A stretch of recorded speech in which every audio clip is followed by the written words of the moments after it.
Praise the lord. April 18వ తేదీ 2024. ఈరోజు దేవుని వాగ్దానము ఇర్మియా గ్రంథము 29వ అధ్యాయము 13వ వచనము. మీరు నన్ను వెతికిన ఎడల పూర్ణ మనసుతో నన్ను గూర్చి విచారణ చేసిన ఎడల మీరు నన్ను కనుగొందురు. ఆమేన్. ప్రియమైనటువంటి దేవుని బిడ్డలారా గమనించండి, మనము దేవుణ్ణి వెతికినట్లయితే పూర్ణ మనసుతో ఆయన మనము వెతికినట్లయితే ఆయన మనకు కనబడేటువంటి వాడిగా ఉన్నాడు.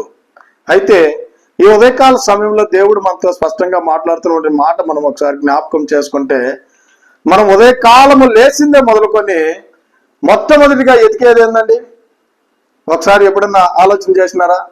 నిద్ర లేచిన వెంటనే ప్రతి ఒక్కరూ మొదటిసారిగా వెతికేది మన ఫోన్ ఎక్కడుందో, దాంట్లో ఏం మెసేజ్లు వచ్చినాయో, దాంట్లో ఎవరు వాట్సాప్లో ఏం పెట్టున్నారో, ఫోన్ని ప్రత్యేకంగా ప్రస్తుత దినాల్లో వెతికేటువంటి వారంగా మనం ఉన్నాం.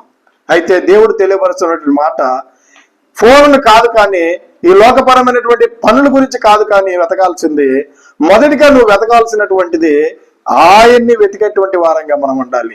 ఆ దేవాది దేవుణ్ణి మనం వెతికేటువంటి వారంగా మనం ఉన్నట్లయితే ఆయన ఖచ్చితంగా మనకి కనబడతాను, నేను మీకు కనపరచదను అని చెప్పి దేవుని లేఖనాలు ఇక్కడ స్పష్టంగా తెలియపరుస్తూ ఉన్నాయి.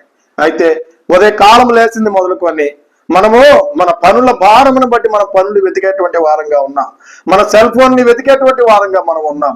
మన సెల్ ఫోన్ లో ఏమేమి మెసేజ్లు వచ్చినాయో నిమిషానికి ఒకసారి సెల్ ఫోన్ ని వెతికే, కొద్దిసేపు మనకి సెల్ ఫోన్ కనబడకపోతే దాన్ని ఎక్కడ పెట్టినారో, ఏమైపోయిందో, ఏ ఛార్జింగ్ ఉందో లేదని మనము దాన్ని వెతికేటువంటి వారంగా ఉన్నాం. అయితే ఇలాంటి దినాల్లో మనము వెతకవలసింది మొదటిగా ఆయన్ని వెతికేటువంటి వారంగా మనం ఉండాలి. మనము నిద్ర లేచిన వెంటనే మన సెల్ ఫోన్ కాకుండా మన పనులు ఈ రోజు ఏ పని చేయాలా అని మనము ఎత్తుక్కునేటువంటి వారంగా ఉంటాం. అయితే మొదటిగా నువ్వు ఆయన్ని వెతికినట్లయితే ఆయన నీకు కనపరిచేటువంటి వాడిగా ఉన్నాడు. ఆయన నీకు కనబడతానని చెప్పి దేవుని లేఖనాలు సెలవిస్తూ ఉన్నాయి. గనుక ఇకనైనా మనము ఆయన్ని వెతికేటువంటి వారంగా ఉండాలని కోరుకుంటూ ఈ దిన వాగ్దానము మీ జీవితాల్లో నెరవేరును గాక. ఆమేన్. God bless you.